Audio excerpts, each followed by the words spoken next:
रिंकू, हाँ जी। ये देख। आगे तो चले। सत श्री अकाल बीजी। सत श्री अकाल पुत्र। अब साफ दिखाई दे रहा है बीजी। बहुत साफ दिखाई दे रहा है। बीजी इतने टाइम बाद नए चश्मे बनवा ही लिए। किसी अपने ने पैसे भेजे और हर महीने पैसे भेजेंगे। वाह। ਫੋਨਾਂ ਤੇ ਟੂ ਟੂ ਹੋਊਗੀ ਤੁਹਾਡੇ 1 ਤਰੀਕ ਤੋਂ ਬਾਅਦ। ਇਹ ਤੁਹਾਡੇ ਪੈਸੇ ਨੇ, ਇਹਦੇ ਨਾਲ ਕੋਈ ਅਮੀਰ ਨਹੀਂ ਹੋ ਜਾਣਾ ਤੁਸੀਂ।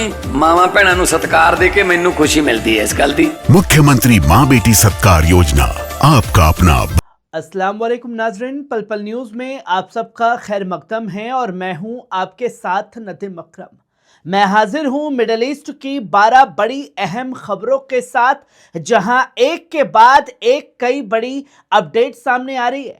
जहां बिना वक्त ज़ाया किए शुरुआत करते हैं पहली खबर से, जो आप अपनी स्क्रीन पर देख रहे हैं। इजराइल ने अमेरिका को दी बड़ी खुफिया जानकारी।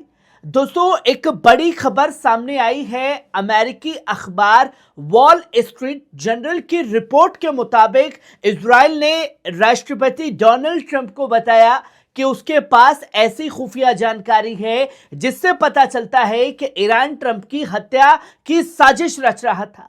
वहीं CNN की रिपोर्ट में दावा किया गया है कि यह जानकारी एक खास और तयशुदा हमले से जुड़ी थी। हालांकि अभी तक अमेरिका और न ही ईरान ने इन दावों की आधिकारिक तस्दीक की है। इससे पहले भी वॉशिंगटन ये कहता रहा है कि उसने ट्रंप को निशाना बनाने की ईरानी कोशिशों को नाकाम किया है। हाल ही में नाटो समिट के दौरान खुद ट्रंप ने भी कहा था कि ईरान उन्हें अपना निशाना मानता है। वहीं आप दूसरी खबर देखिए। दमिश्क धमाकों के गुनहगार गिरफ्तार, ISIS से जुड़े होने का बड़ा दावा। दोस्तों, सीरिया की राजधानी दमिश्क में हाल में हुए धमाकों को लेकर बड़ा अपडेट सामने आया है। सीरियाई हुकूमत का कहना है कि इन हमलों के जिम्मेदार पूरे गिरोह को गिरफ्तार कर लिया गया है। शुरुआती जांच में यह दावा किया गया है कि ये सेल ISIS से जुड़ा हुआ था। गृह मंत्री अनस खताब ने कहा कि सभी मुल्जिम अब हिरासत में हैं और जांच पूरी होने के बाद उनकी पहचान और पूरे नेटवर्क का खुलासा किया जाएगा। इन लोगों को दमिश्क और उसके आसपास के 4 इलाकों में एक साथ छापेमारी कर पकड़ा गया है। बता दें कि 7 जुलाई को हुए धमाकों में एक शख्स की मौत हुई थी और 36 लोग जख्मी हुए थे। वहीं इससे पहले एक कैफे में हुए धमाके में 10 लोगों की जान गई थी। हालांकि आधिकारिक जांच अभी भी जारी है। वहीं आप ये तीसरी खबर देखिए। एर्दोगन के बयानों पर बड़ी चर्चा। दोस्तों, इजराइल का प्रधानमंत्री नेतन्याहू और अमेरिकी राष्ट्रपति डोनाल्ड ट्रंप के बीच एक बार फिर अहम फोन पर बातचीत हुई है। नेतन्याहू के दफ्तर के मुताबिक दोनों नेताओं ने अलग अलग मोर्चों पर आपसी तालमेल जारी रखने पर सहमति जताई। ट्रंप ने नेतन्याहू को खाड़ी क्षेत्र में अमेरिका के कदमों की जानकारी दी। वहीं नेतन्याहू ने तुर्की के राष्ट्रपति रसब तैयब अर्दोगान और उनके साथियों के इजराइल को लेकर दिए गए बयानों पर चिंता जताई। साथ ही उन्होंने कहा कि इजराइल की सरहदों पर सुरक्षा जोन बनाए रखने की जरूरत भी जोर दिया है। फिलहाल बातचीत की ओर ब्यौरे सामने नहीं आए हैं। वहीं आप चौथी खबर देखिए। 131 दिन बाद सुबुर्दे खाक हुए आयतुल्लाह अली खमेनी। मशहद में उमड़ा जन सैलाब। दोस्तों, ईरान के सर्वोच्च नेता आयतुल्लाह अली खमेनी को 131 दिन बाद उनके पैतृक शहर मशहद में मौजूद इमाम रजा दरगाह के परिसर में सुबुर्दे खाक कर दिया गया। आखिरी विदाई के दौरान लाखों की तादाद में लोग उन्हें खिराज अकीदत देने पहुंचे। पूरा इलाका जन सैलाब में बदल गया। 86 वर्षीय खामेनी साहब की अंतिम यात्रा में बड़ी संख्या में समर्थकों की मौजूदगी देखने को मिली।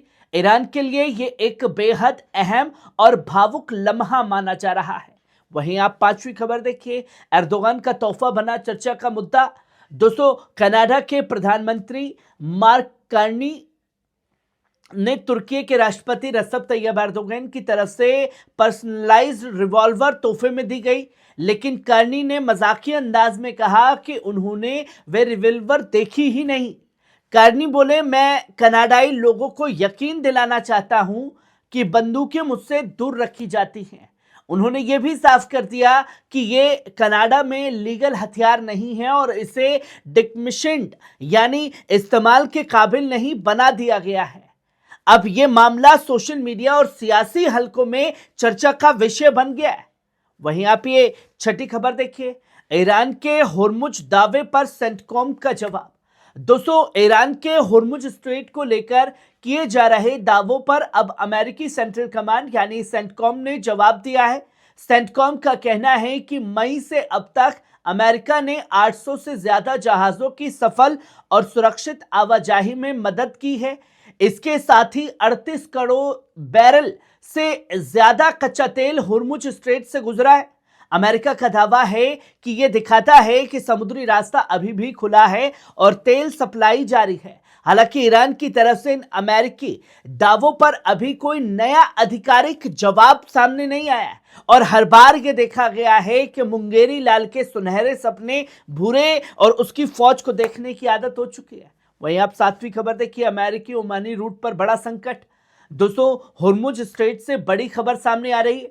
दावा किया जा रहा है कि यूएस कंट्रोल्ड ओमानी लेन के जरिए जहाजों की आवाजाही लगभग रुकने जैसी हालत में पहुंच गई है। यानी जिस समुद्री रास्ते से तेल और मालवाहक जहाज गुजरते हैं वहां ट्रैफिक बेहद धीमा हो गया है। यह दावा ऐसे वक्त में सामने आया है जब अमेरिका कह रहा था कि मई से अब तक सैकड़ों जहाज सुरक्षित गुजारे गए हैं। अगर यह दावा सही साबित होता है तो खाड़ी क्षेत्र में तेल सप्लाई और ग्लोबल बाजार पर बड़ा असर भी इसका पड़ सकता है।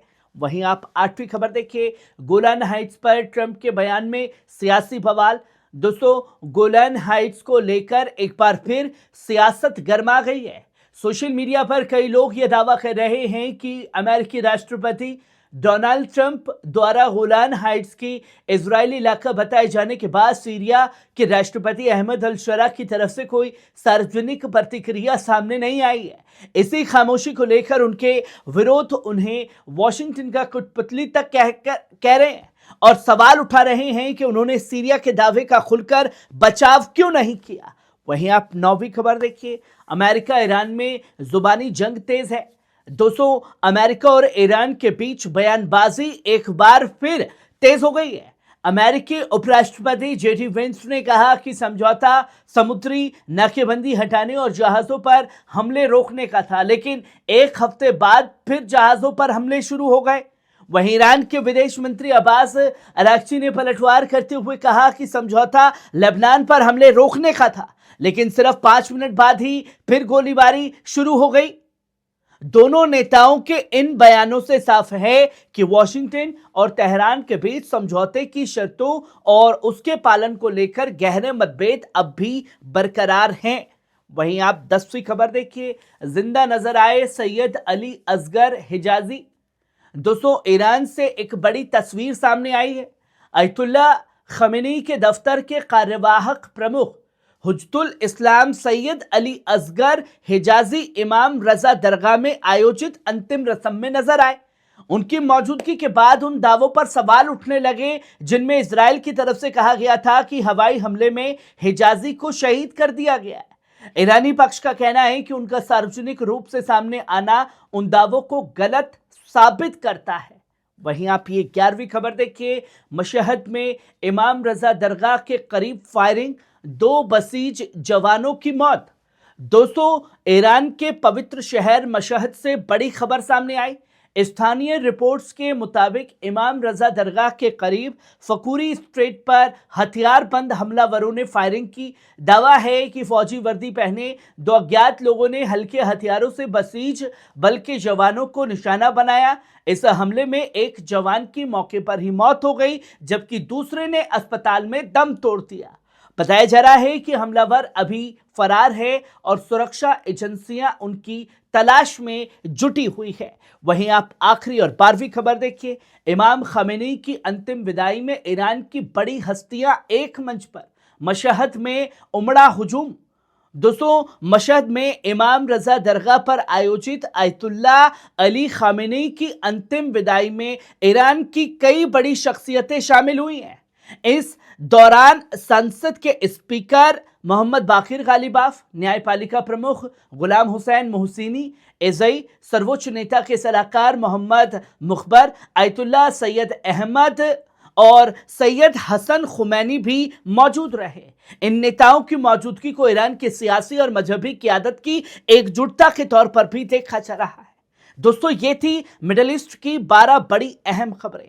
आपको कैसी लगी कमेंट बॉक्स में आकर के अपनी राय जरूर दीजिएगा। शुक्रिया।